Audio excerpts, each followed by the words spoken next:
All right. My guest today is a former engineer fighting out of London today by way of Colorado and California. And he worked his way out of his 9-to-5 by establishing systems and processes and breaking into remote markets to find on and off market deals, build a team underneath him, and surround himself with some of the absolute best mastermind coaches in the business. He has used time-tested principles to write down and achieve his goals and obtain the quality of life, be a go-giver, and travel the world while making active and passive income through wholesaling, flipping, rental properties, and even creative financing strategies like Sub2 that we will definitely talk about today. His social media is outstanding. I will definitely put links in there. You guys got to be following him on social media. I've been wanting him on the show for a very long time. He's been featured on such amazing podcasts as Wholesaling Inc. and Real Estate Disruptors with friend of the show, Steve Trang. He is also now coaching and helping others do the same and hit their real estate and financial goals. Please welcome to the A Game podcast, way overdue, Mr. Ryan Weimer. Thank you for being here today, sir. Yeah, I appreciate you for having me. That was quite the introduction. You have quite the backstory, man. It was it's hard to condense it into just a few bullets, but for people who might not be 100% familiar with you, can you give a little bit more of a backstory on who you are and where you came from? Sure. I guess I was raised, fortunately, to be born in the U.S., so won the lottery there, and in an upper middle class family. Like it was all about either being a lawyer, doctor, engineer, or something to better yourself. And my parents, they didn't really push that per se, but like that was the A game. Like that was the path. That was how you get wealthy. That's how you live the life you want. So I was never exposed to anything else, not even sales. So I went to school and I started off as an engineer, and it was great for a little bit, but I started getting annoyed pretty quick that my output level was this and a lot of my peers was this, but they were making more money than me. And I didn't understand that at all.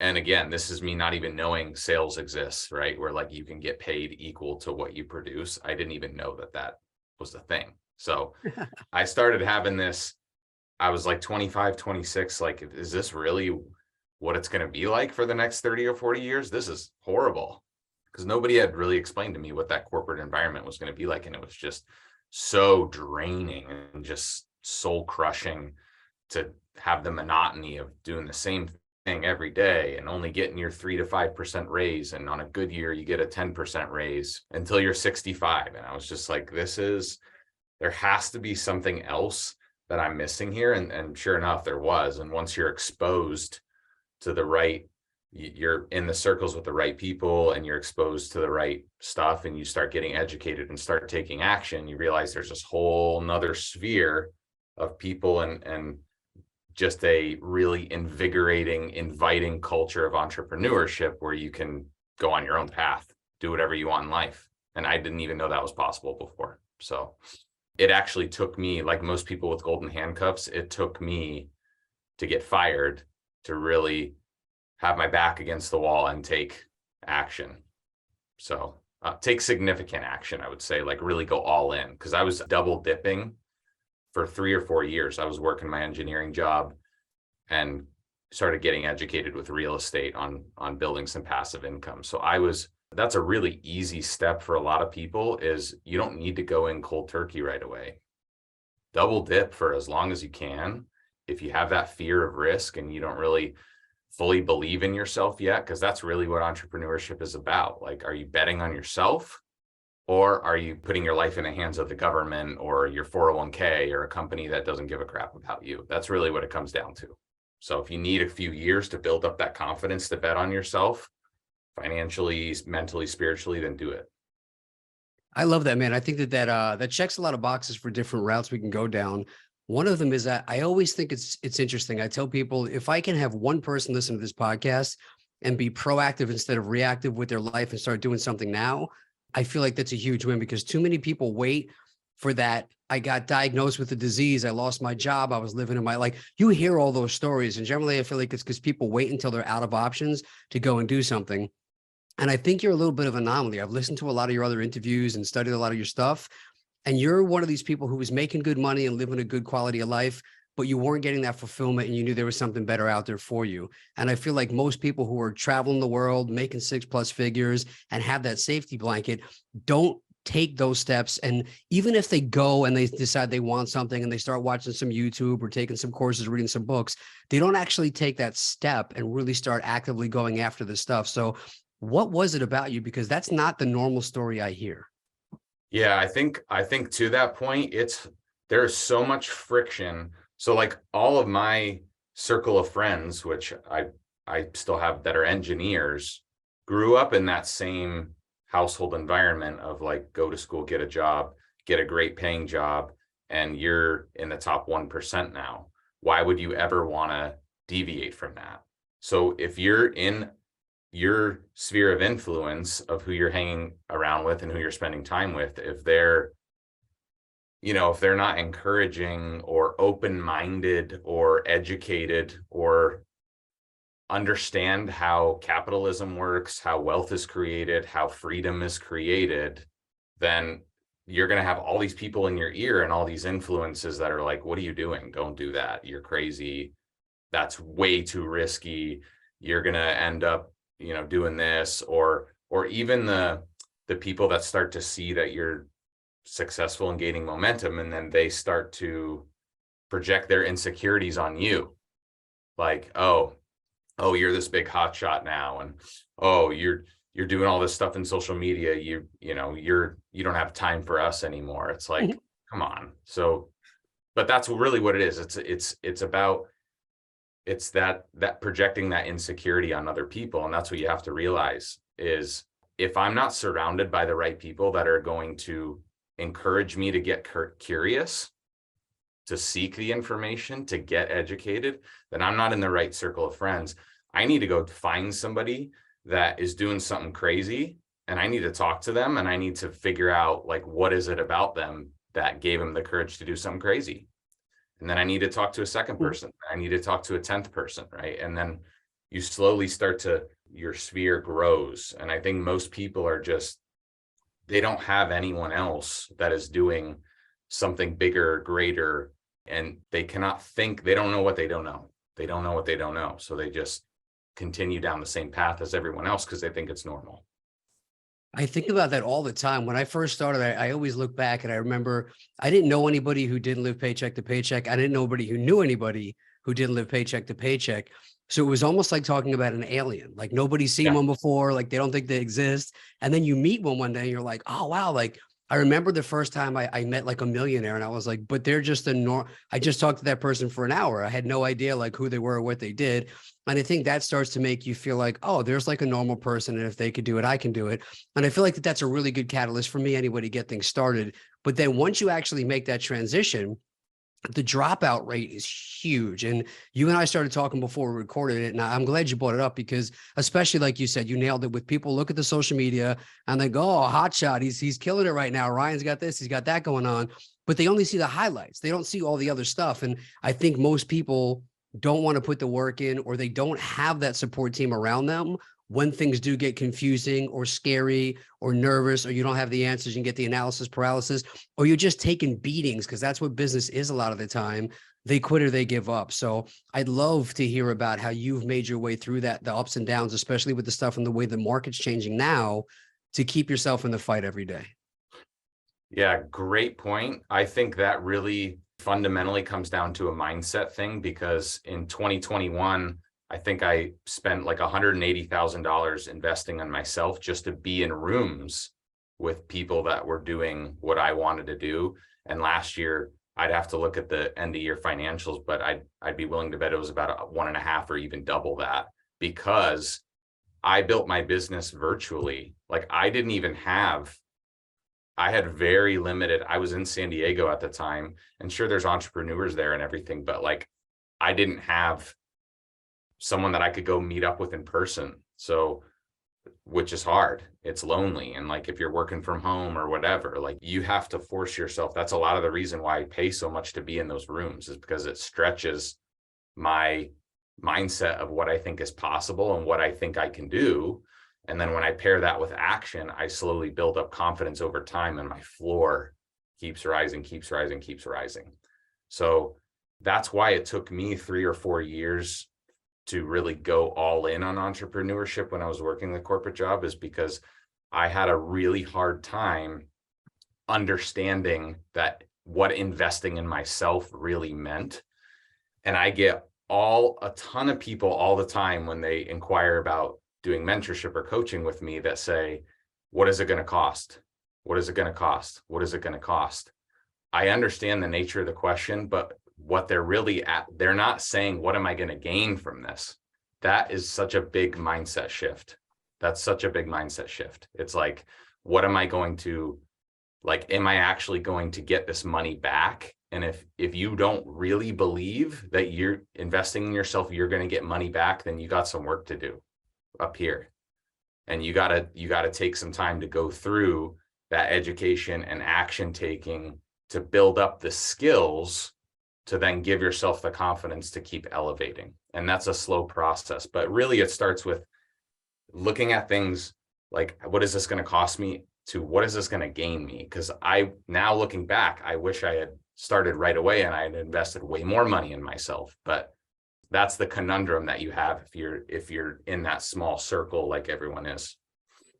I agree with that 1,000%. I think part of what you were saying there also comes down to, I remember when I first started looking at paying for a mentorship, and immediately I was like, man, if I can do that and I can find a way to get that money, I had to borrow, like it was a whole other thing, but I found a way to get the money and get somebody. But I remember thinking, if I can get in that room where that guy's teaching that stuff, I'm going to be able to do that. And I think that there's that disconnect between people. They show up and they talk to you because they hope that there's a way they can live a better life or be successful. And I was just reading David Goggins' new book, and he talked about the disconnect between hope and belief. And I never thought of it like that. Like, people call you and they go, hey man, what's it going to cost to work with you and have you change my future? And they hope that they can do it. And then the difference between them actually pulling the trigger and making that is they go, if I pay you, I believe that you're going to help me go there. And that, I feel like, is the biggest difference of saying, like, I'm willing to invest myself or not. Because when you believe that, when you align yourself with Ryan and you invest that type of money, that you're going to do your part and you're not going to fail and you're going to be successful, that risk of like, am I going to get that return, is not even a question anymore. Yeah, I totally agree 100%. And you have to have that when you're starting something. This isn't a 6-month, I'll try it thing. This isn't a 2 years, I'll see what happens thing. This is, I'm going to do this until I'm successful at it, because it aligns with the life and vision that I want, which is why I chose real estate as the vehicle, because I wanted location freedom. I wanted passive income. I wanted to, have all the tax benefits. I wanted to be able to build wealth exponentially that way. You can do that building any kind of business, but for me, real estate was the right thing to do. But it does fundamentally start with, how do you bridge that gap from, I can't do that, or must be nice, he started with a bunch of money, what he's talking about is impossible, he can do it, but he must have had some luck along the way, to let me take a really long view of this thing. And this is really hard for people psychologically, right?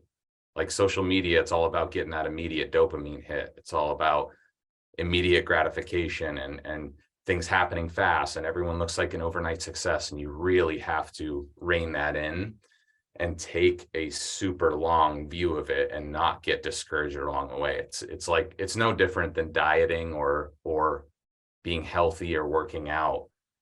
The people that aren't successful are the ones that go cold turkey for like 3 or 4 weeks, and then they're mentally, they can't handle it, their body can't handle it, because they just went too hard too fast.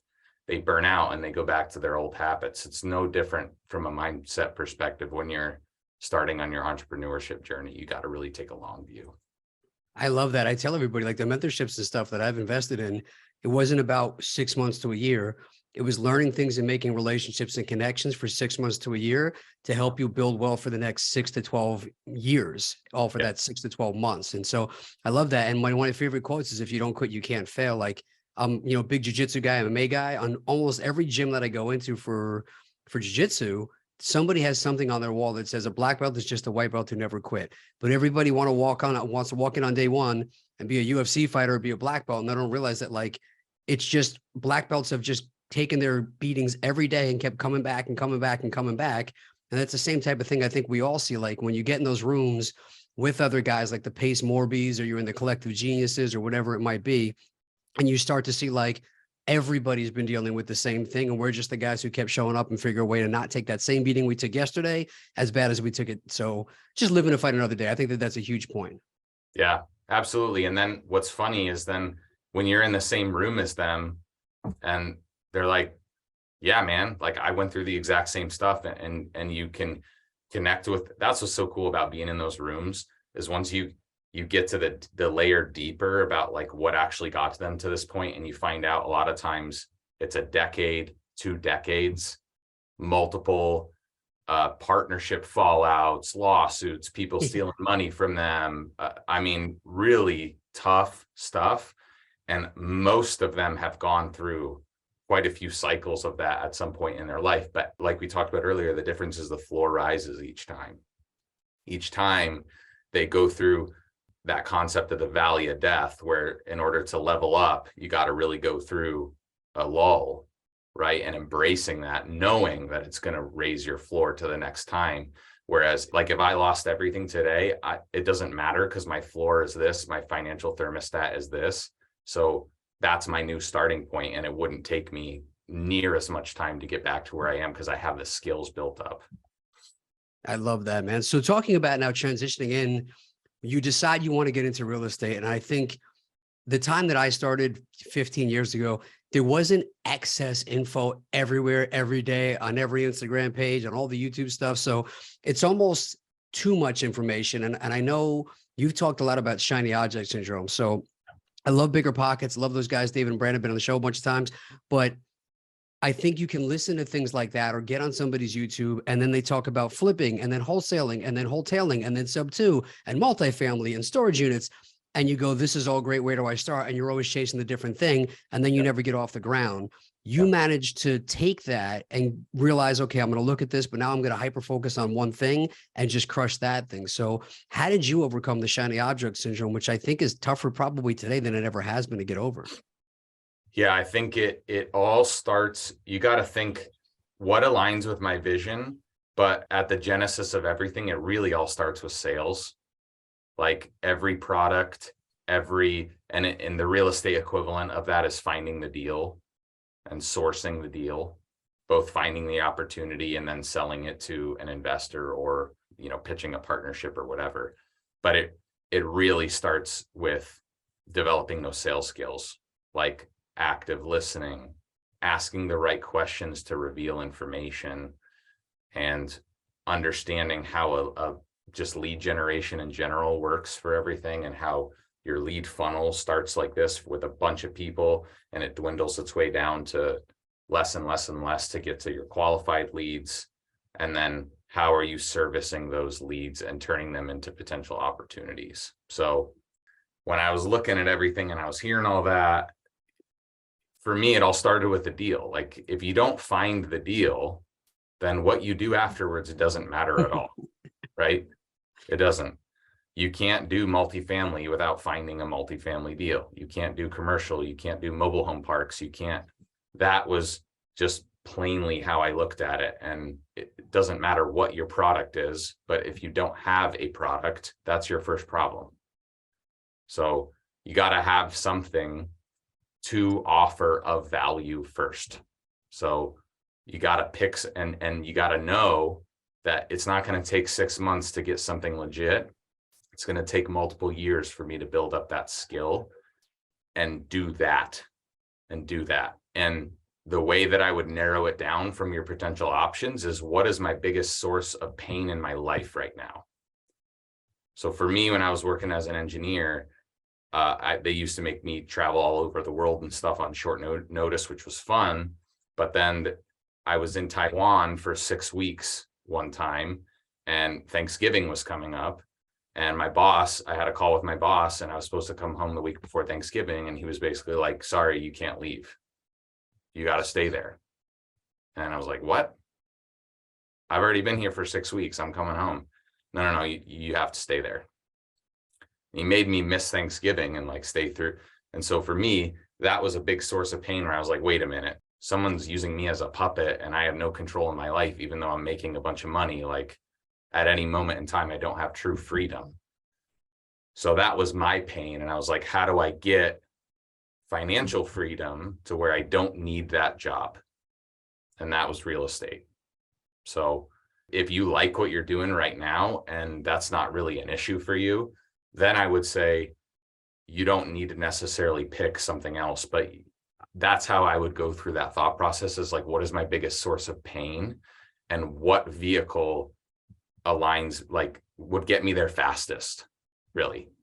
So I for think me, that that was wholesaling. Like if I find a couple deals, you know, in a couple months, then I'm going to replace my income already. So I think that that's excellent. I was actually going to direct right into that next question. So what was it about wholesaling that you picked, and what type of strategies were you using? And backing that whole thing up, I think your advice of it all starts with the deal is one of the most relevant things. If you take nothing away from the podcast, it's that. Well, what about if the market does this, or am I going to rent it? Am I going to flip? My contract is none of it matters if there's no deal. Like, it all starts with the deal. So I think that that's huge. And now, so your acquisition strategies for wholesaling, I try and point out, like, the wholesaling part of it is just the exit strategy. It's still the same mechanics for acquiring the deal. So what are some of your favorite ways to acquire deals on and off market? yeah, I would recommend everyone start with outbound, which is cold calling, texting, you know, cold outreach to people. Because is it the most efficient? Not really, but it's the cheapest. And it really develops your sales skills and talking with people and negotiating. And those are foundational skills that once you start adding inbound channels, pay-per-click, SEO, direct mail, TV, radio, whatever it is, you're going to be able to implement those sales skills you learned and just catapult your conversion rate way up because you have the skills. If you start with inbound first, because you have the money, that's great, but your cost per lead is going to be super high, and you don't really want to be learning your sales skills on the fly when $1,000 lead is coming in and you're like, I don't know what to say. So I would start with outbound, but eventually outbound gets less and less scalable. Outbound is cheaper. So again, it's great because if you have time, not money, then that's the way to go, and you can develop your skills and it doesn't cost a lot. But then it gets to a point where it's not really scalable and it's hard. So you want to add some inbound channels once you have some capital built up to do that. So right now, what's working for us, we had a really good run in the last 4 or 5 months with pay-per-click. We haven't done TV before, but we're adding that soon. But cold calling and texting still account for over half of our deal flow. So there's just less people doing it too, because it is harder. And if something is harder, for me, that means that it's worth doing because there's less people doing it. Like, it's no different than what are you using for your data, for your list source, right? Are you using listsource.com? Are you using PropStream? Are you using one of these big list providers that everyone and their mother uses? Or are you getting that janky PDF file from the county court steps that has the tax delinquent information that's really hard to read, that you have to talk to 6 people to get because all the other 5 told you that it doesn't exist, but it really does exist? And then you're driving for dollars lists because that's unique to you. Those lists are going to way outperform. Again, it's like pressing the easy button or doing the hard thing. Those lists are going to way outperform anything that's available. So if something is hard, I generally like to lean into that in business, because if it doesn't work, I'll fail and I'll learn a lot from it, but they generally work more than they don't because there's less people doing it.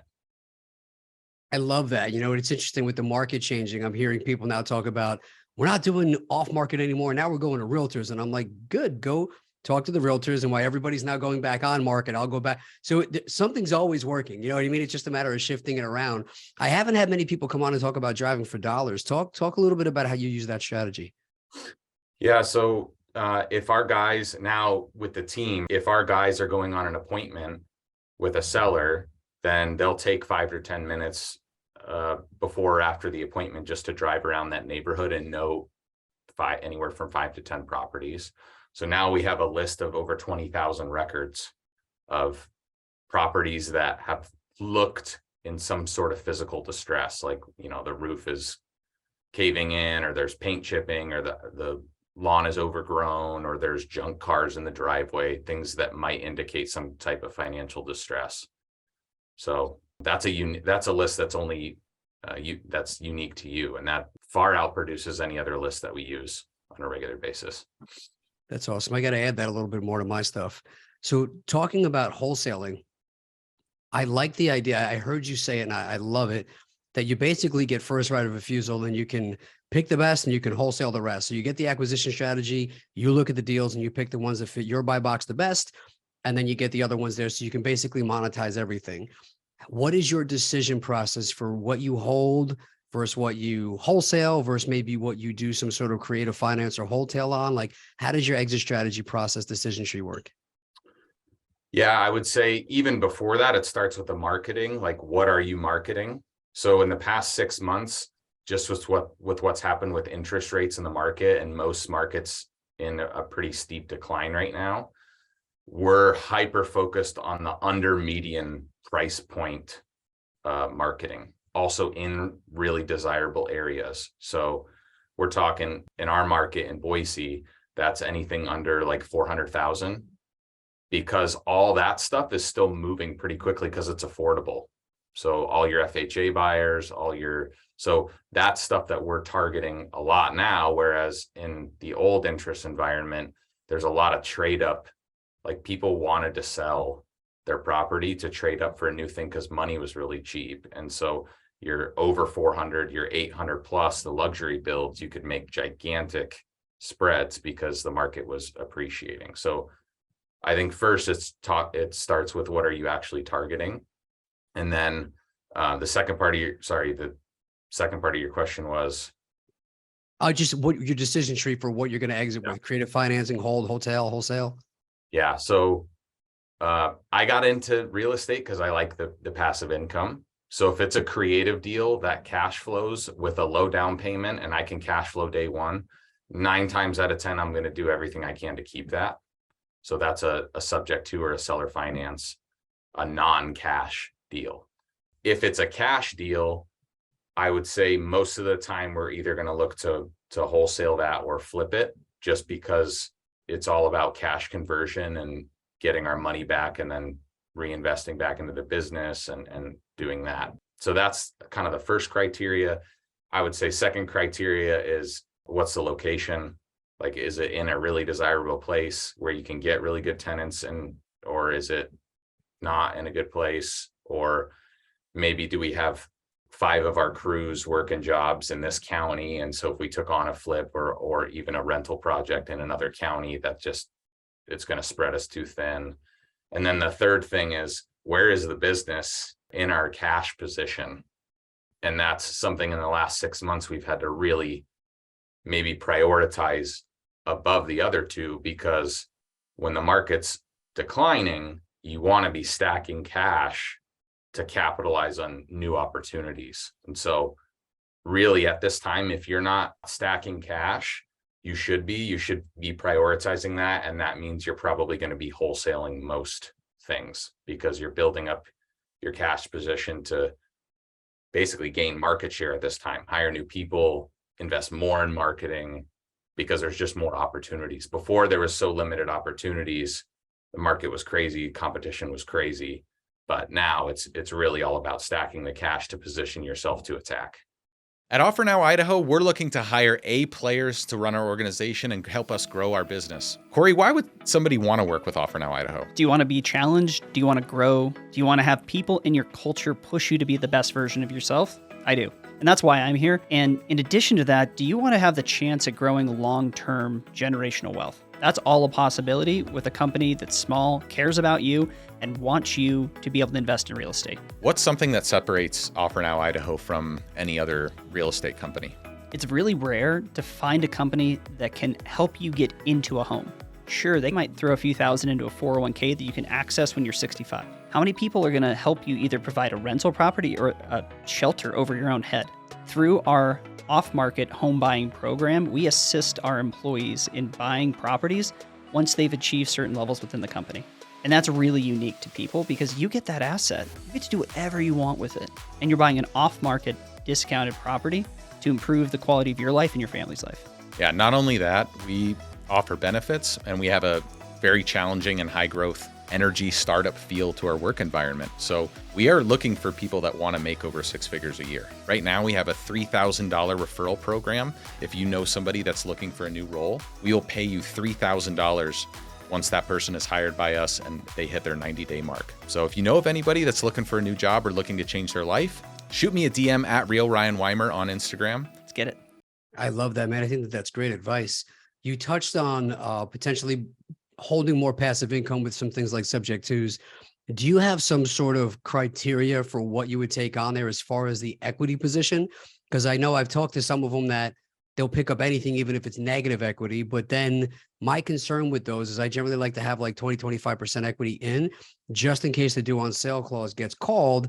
I can still go refinance or I can cash out. But I know that some people have workarounds for there. What's your take on that? Yeah, I think if that's a fear of yours, you can usually get due on sale insurance. So I think that typically costs anywhere from like 1 to 1.5% of the purchase. So you can get that. For me, I've never had the due on sales clause get called. The number one reason it does get called is because the seller takes home insurance out of their name. So as long as you're really communicating with the seller up front, like, hey, this is in our contract, the home insurance has to remain in your name.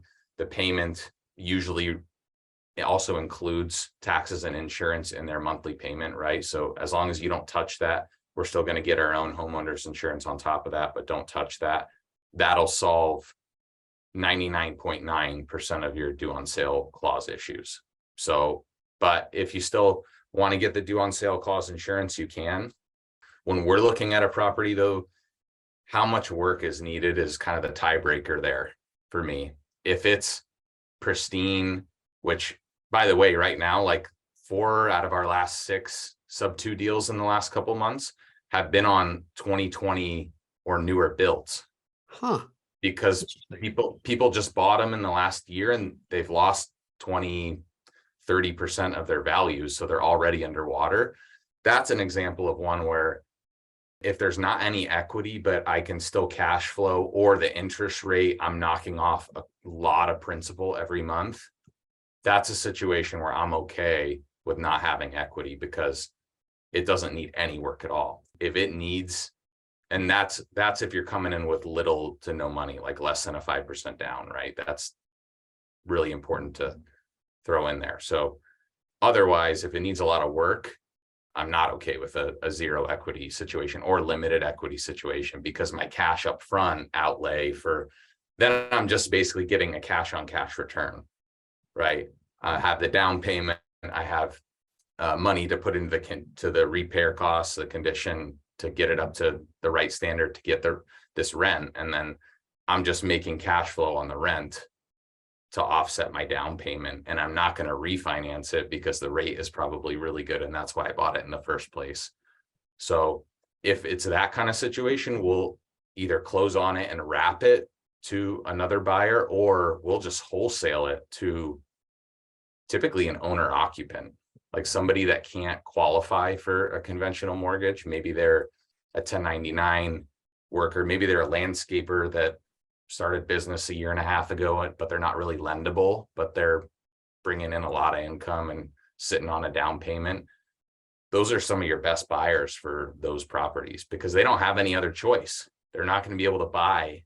They can't qualify. So that's why the sub-2s are so valuable, because your buyer base expands with all the people that just can't qualify with a regular mortgage. So that's such a huge thing. I wholesaled some lease options last year, but wholesaling sub-2s I really like. And I love having conversations like this, because what you just went over, like it's never a straight answer. It's got to be, it depends not only on the deal, but your current business situation, the timing. Like this is part of why I like digging in, because everybody just wants to just tell me what to do. It's like, well, it depends. Like, I get the people, hey, I was going to buy this house. They were asking 100,000 on Zillow. Should I have bought it? It's like, are you really, you want an answer? Like, just, there's so many different variables that have to go into it. But taking that one step further now, where's the liability if you wholesale a sub-2? Are you having them sign off something of like, if you stop paying this or this goes south, or you get like, I'm out of this. You can't come back to me for any of that stuff? Yeah, of course. So if we're wholesaling it, we are heavily vetting the buyer. It has to be someone we've worked with previously that is providing us proof of funds, proof of income, proof of pay stubs. We don't do a credit check because that doesn't necessarily matter. But if someone's bringing in double what the monthly payment is or triple what the monthly payment is, and they can show that they can reasonably afford that, or if it's an investor that we know is going to buy it and put a renter in there anyways, and the renter is going to be the one paying, then there's really all the payments get made direct deposited in and out of a third-party servicing company, either at your title company, or you can hire like an Evergreen or some of these note servicers. So there's not really, like, if there's a renter in there, they're the ones that are paying it. But we do vet that a bunch ahead of time. And then yes, both in our contract and in our assignment contract, or in our sale contract, we're over disclosing, hey, this is what could happen. These are the potential risks. This is why it may or may not make sense for you. Do you understand the risks, right? And as long as you're super upfront with people and setting the right expectations, they may have some questions and they may decide it's not for them, but the benefits so far outweigh potential risks. That's why sub twos are the best. That's why creative finance is the best, really, because you get to negotiate all your own terms. Yeah. No, I love that. Shout out to Pace. He was on this podcast as well, and I'm part of his group as well. So that's Nice. a great strategy. And I love it because it's literally a time machine right now where everybody kicks themselves of like, oh man, if I just would have bought a property when rates were 2 and 3, it's like, this literally allows you to go and buy stuff years early. So it's just cool, man. It gets me excited. So you're also very unique in the sense that you live all over the world. Right now you're in London, but you have deals going. I know you've done mostly in Boise. I know you were going to branch out to some other markets, but what does your onboarding and ongoing communication look like on a daily or weekly basis with your teams? So every morning we have a daily huddle, and it's with where we're at right now. The first third of it is construction focused. What are our current projects, remodels? Do we need work on certain properties or whatever? Do we need bids on our bigger jobs to renegotiate deals? And then the second 2/3 of it is really sales focused. What do we have in the pipeline? What's coming in? What appointments do we have this week? And then really the rest of the day is in my 2 COOs' hands. So I've got a COO for the construction part, and then I got a COO for the lead generation, front end, deal stuff, and they'll run the show for most of the day through there. Of course, I'm available, but most of my focus now is on relationships. It's the longer game stuff, relationships, private money raising, some really big new build multifamily projects we have going that are insanely profitable that we're really excited about. Which, by the way, none of that, I would have never been able to build apartments in a matter of 5 years if I had never figured out how to first source a deal and wholesale a deal, and then get myself in those rooms for people to teach me how to do that. Right. And so that's where all this stuff comes for full circles. It's like, for me to build apartments, it would have taken like 20 years if I just did it on my own. Whereas providing value, starting with sourcing the deal, has now leveled me, raising the floor to this point where I'm in a room with people that I can learn how to build apartments from. And that's exactly what happened.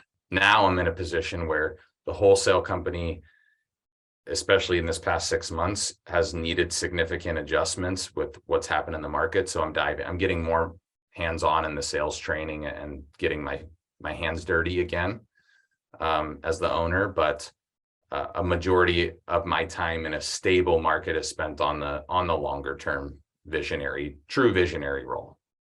That's awesome. And we're using like WhatsApp and Slack and stuff like that to just be plugged in throughout the day. So yeah, Slack is phenomenal. Slack is game changing.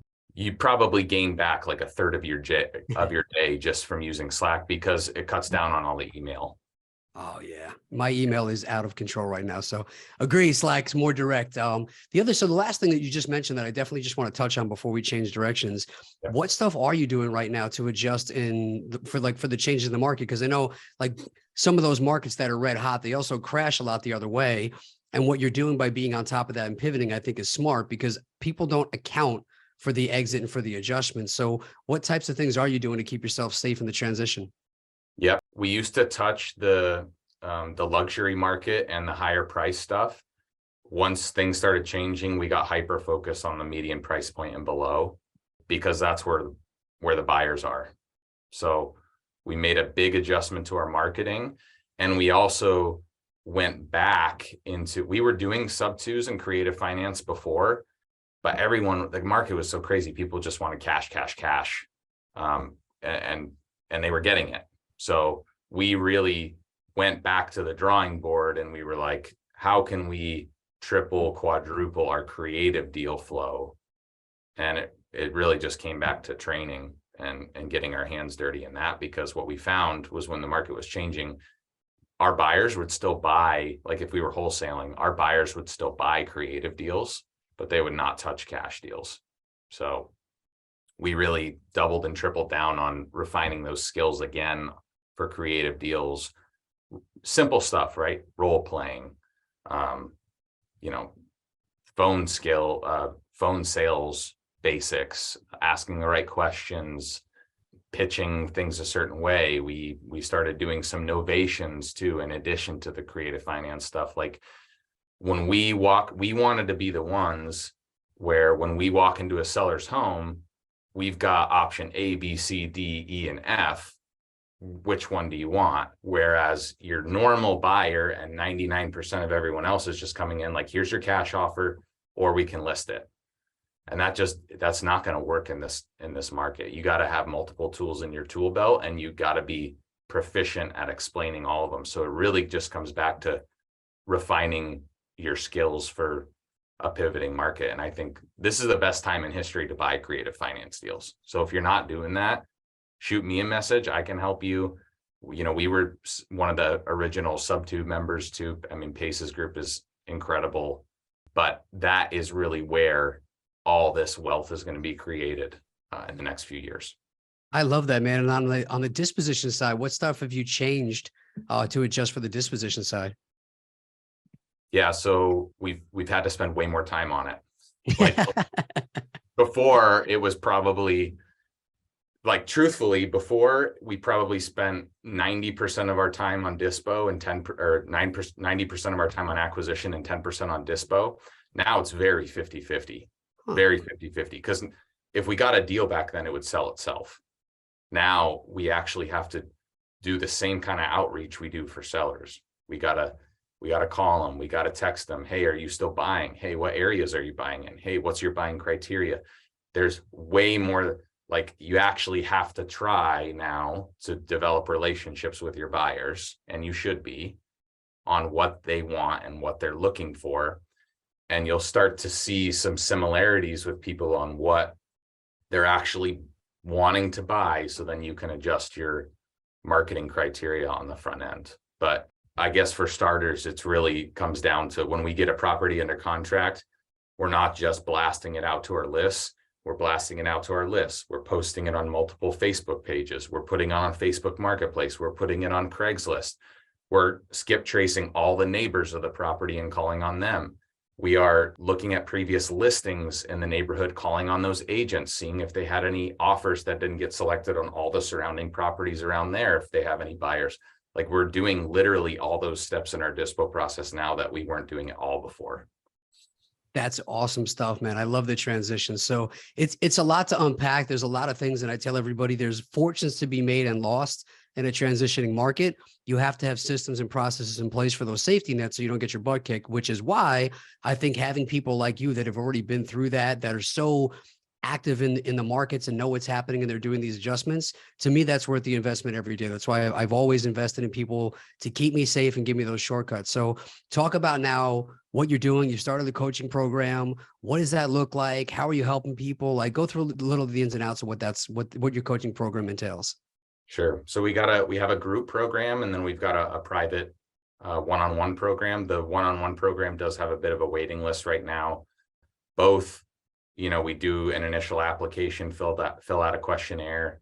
The group sessions tend to be, there's a topic of the day that we talk about, or maybe I'll bring in someone from Collective Genius to talk about a certain topic, or other people, right? But the private is really, what are your daily struggles and what do you need help with right now that's going to give you an immediate boost.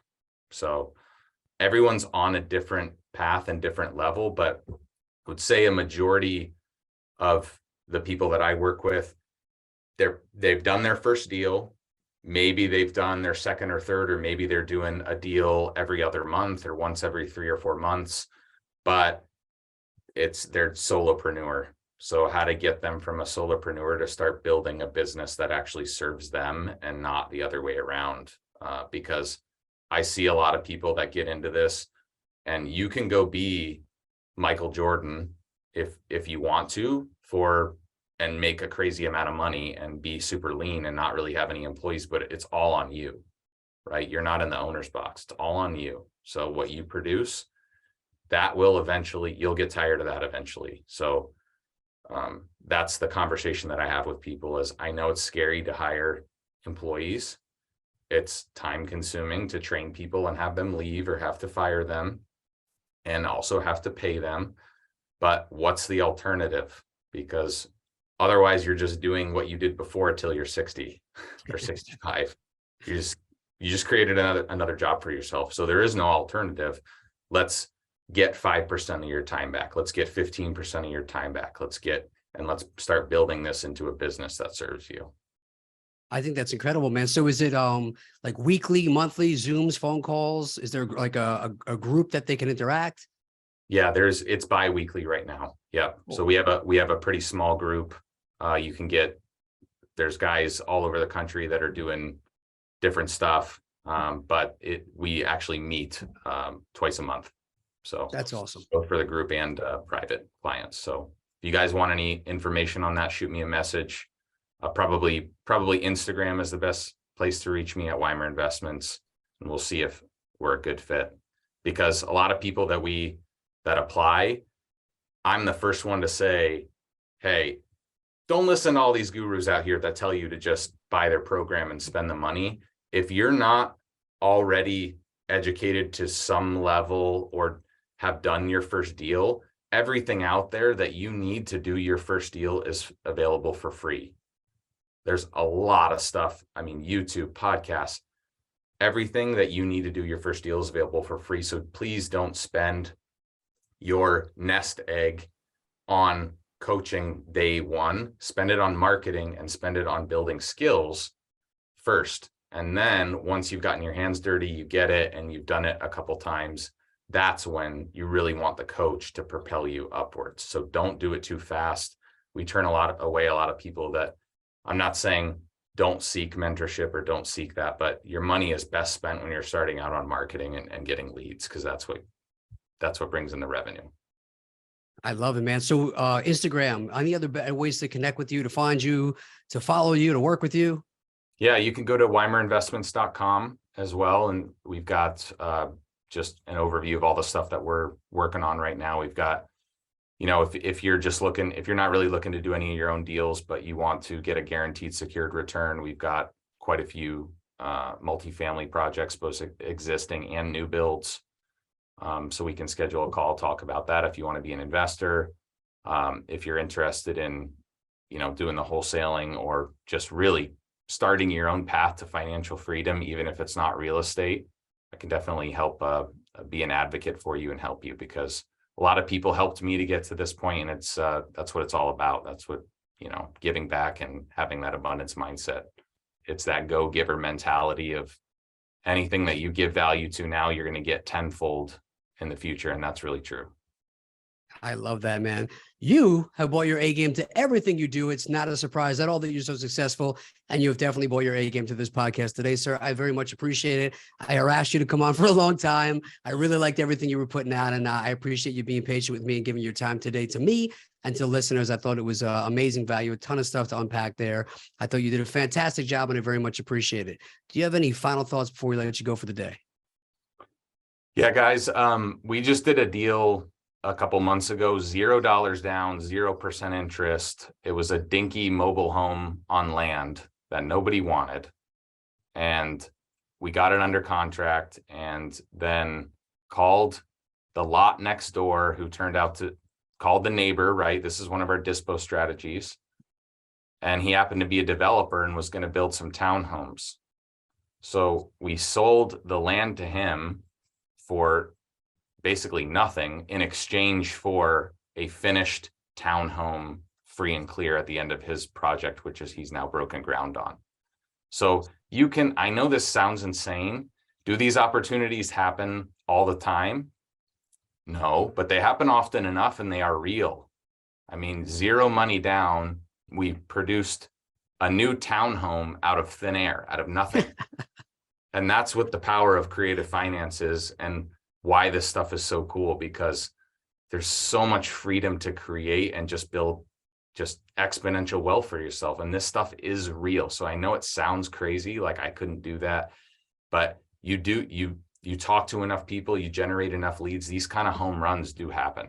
So it's all up here. It's all a mindset thing, like we talked about before. So work on that mindset and work out on who you surround yourself with and expanding that belief in yourself, and you'll slowly build up confidence over time that you can do it too, and you'll start creating some pretty drastic results. So that's incredible, man. What a great story. So anybody also listening, I'm going to put all the show notes to connect with Ryan on there. And I highly suggest look him up on other podcasts, because we were talking about it before. You can literally hear his entire journey over the last few years as he progresses on podcasts. So I'm very excited to continue to listen and watch you grow and all the stuff you're doing, man. You've been very inspirational to me. I'm sure you're doing the same for a lot of other people. Thank you so much for coming on today. Ryan Weimer, ladies and gentlemen, have a great day. Love it. Thanks, man.